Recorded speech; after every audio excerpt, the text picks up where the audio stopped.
Olá, bom dia, boa tarde, boa noite. Para mim é um imenso prazer ter você aqui de volta. Muito obrigado pela sua companhia.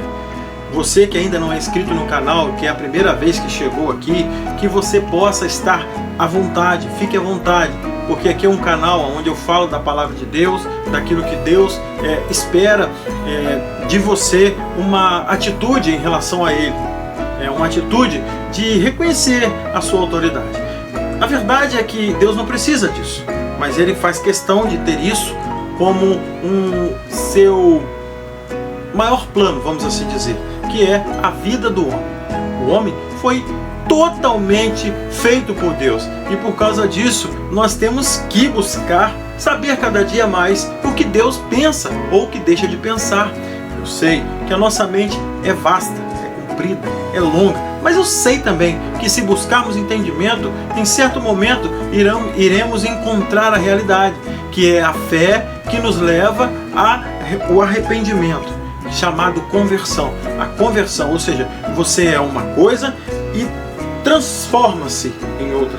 É exatamente assim o sentido da palavra conversão. E hoje vou falar sobre os hebreus, o povo hebreu. E que fique claro aqui, não sou totalmente favorável a tudo que o autor do texto que vou expressar aqui fala, mas eu sei que aquelas histórias são verídicas porque vêm da palavra de Deus.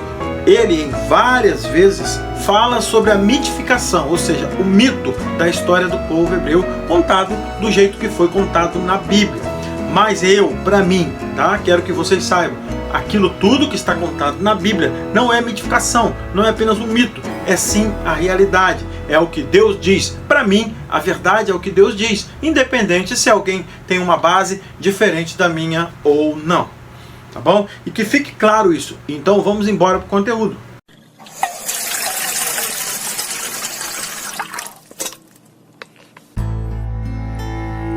Os hebreus foram um dos povos da antiguidade e habitaram a região de Canaã, atualmente conhecida como Palestina.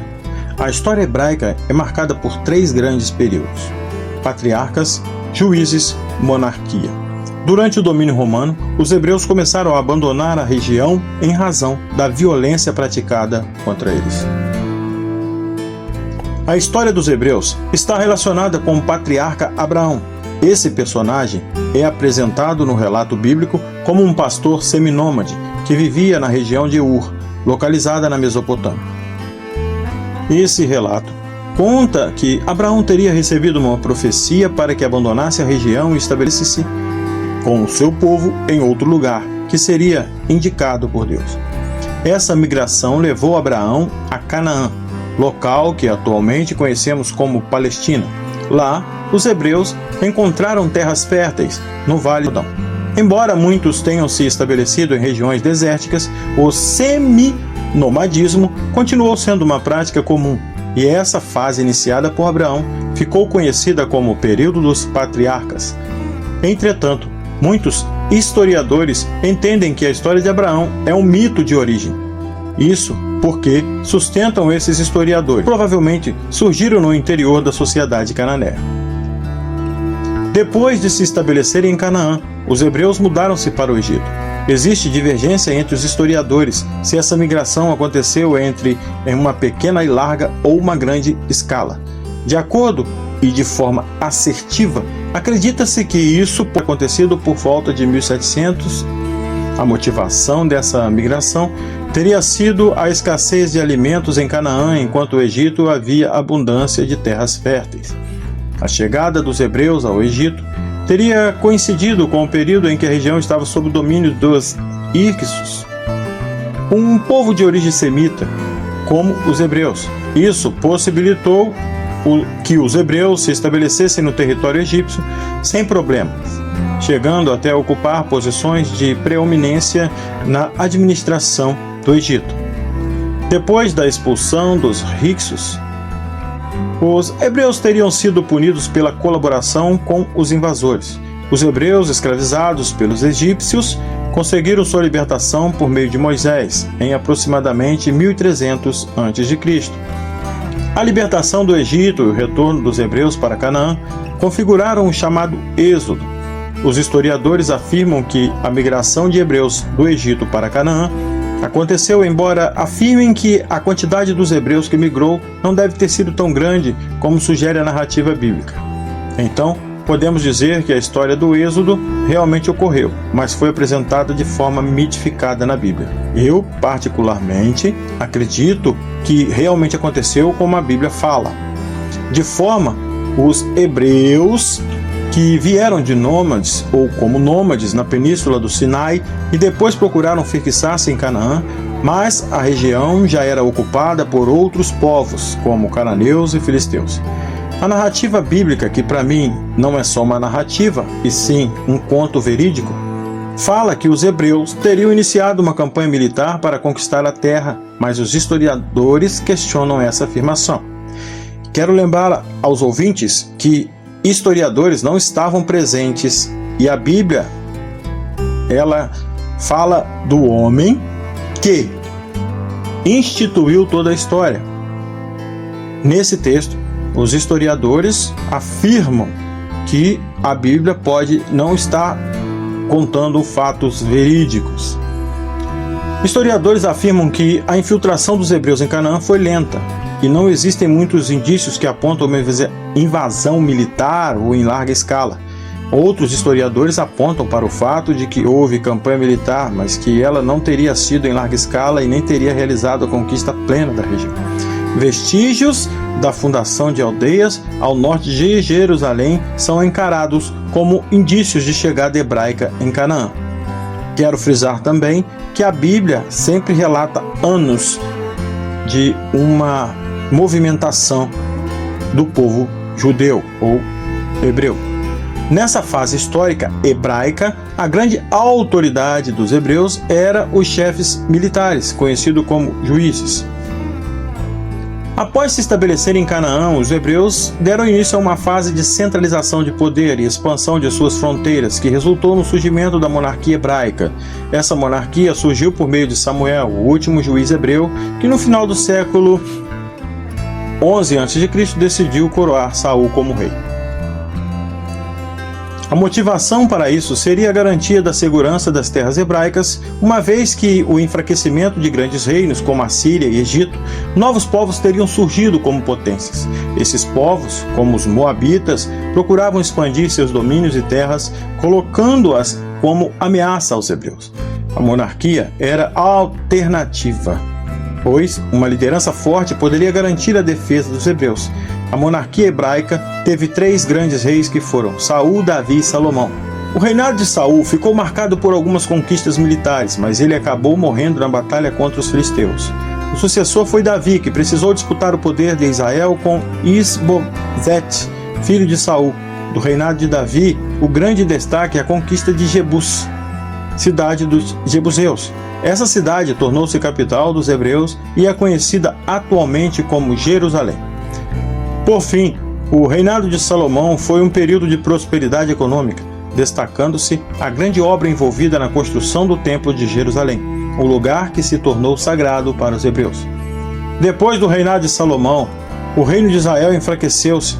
A unidade territorial foi quebrada quando o reino se dividiu em 2, reino de Judá e reino de Israel. Esse enfraquecimento permitiu que assírios, caldeus, persas, macedônios e romanos conquistassem a região. Durante o domínio babilônico, chamados caldeus, os hebreus foram escravizados e o templo de Jerusalém destruído no século 6 a.C. Depois que os hebreus foram libertos da escravidão na Babilônia, o templo foi reconstruído, mas foi novamente destruído, dessa vez pelos romanos em 70 depois de Cristo. O domínio romano foi inclusive um momento de tensão da história hebraica. As rebeliões contra os romanos foram frequentes e resultaram nas guerras romo-judaicas. A violência romana levou os hebreus a fugirem de suas terras, evento que recebeu o nome de diáspora. Os hebreus eram um povo da antiguidade, de caráter seminômade, que estabeleceu na região de Canaã, formando lá um reino para si. Grande parte desta trajetória desse povo pode ser contada nos textos do Antigo Testamento. Isso nos remete à questão se a Bíblia pode ou não pode ser considerada um documento histórico. A resposta para esse questionamento é: sim, a Bíblia é uma fonte histórica. No entanto, isso não significa que tudo que consta no livro religioso é automaticamente encarado como verdade. Abre parênteses aqui. Eu acredito sim. Neste ponto, a Bíblia é sim totalmente verdadeira. Esse trabalho realizado por eles para se chegar a uma conclusão do que é verdade histórica e do que é narrativa mitificada, ou seja, aqui o texto fala claramente que a Bíblia pode estar mentindo, e se isso acontece, toda a história bíblica é banida da história, porque a Bíblia é a única fonte de verdade. Isso é claro, para mim que acredito. Aí eu pergunto para você, você acredita no que os historiadores falam ou no que a Bíblia fala? E só para lembrar, os historiadores, eles têm em sua cabeça alguma lógica daquilo que pensam. A Bíblia, se você não acreditar nela totalmente como forma verídica de fonte, significa que você também não acredita em Deus. É importante lembrarmos também que a Bíblia não é a única fonte histórica referente à história hebraica. Existem outras fontes, principalmente oriundas de trabalho arqueológico. De toda forma, a opinião vigente é: a Bíblia serve como fonte histórica e possui passagens que abordam eventos históricos, mas muito são mitificados. Que para mim essa parte é totalmente mentirosa. Não há como você nem supor que isso seja mitificação, que a Bíblia usa mito como alguma narrativa. Isso mataria o próprio Deus. Mas como os historiadores desse site não sabem, o Deus Todo-Poderoso não pode mentir, porque ele não é homem para que minta, como eles, como nós. Nós podemos mentir, mas a palavra de Deus jamais. E fico aberto aqui o desafio a qualquer um que ouviu e fala sobre o que eu estou falando, pois eu estou baseado na fé que veio do Espírito, que me trouxe a conversão e me trouxe aqui nesse momento para tentar abrir a mente de vocês sobre a história daquilo que Deus nos contou, não por boca simplesmente de homens comuns, mas com a utilização do poder do Espírito Santo através dos seus anjos, dos seus profetas, que realizaram na história aparências que nunca serão igualadas. Por isso, a abordagem e a utilização dos textos bíblicos para o estudo da história devem ser realizadas com toda a cautela, mas também lembrando que essa cautela jamais possa trazer para vocês algum tipo de dúvida sobre o que ela diz, tá? Isso, quem disse foi o estudioso Daniel Neves, e como durante todo o texto que eu li para vocês, eu não creio como ele. E aí, gostou? Foi rápido. Foi um resumo muito rápido, mas você que chegou até aqui, eu te agradeço do fundo do coração. E eu quero que você saiba que essa história que foi contada aqui é apenas um pequeno resumo, e que você pode ficar à vontade para discordar e para concordar. E se você souber mais histórias e quiser saber sobre alguma coisa, deixa aqui nos comentários, me pergunte, e se eu posso ou não fazer um resumo sobre outra história. Eu preciso que você comente sobre aquilo que você quer ver aqui no canal, porque você é o meu público-alvo. O público-alvo é alcançar pessoas que ainda não entendem da palavra de Deus ou que estão sofrendo muito por não entenderem. Nós estamos aqui, através do Espírito Santo de Deus, tentando ensinar aquilo que Deus nos manda ensinar. Muito obrigado e até um próximo conteúdo, se Deus assim nos permitir. Fui!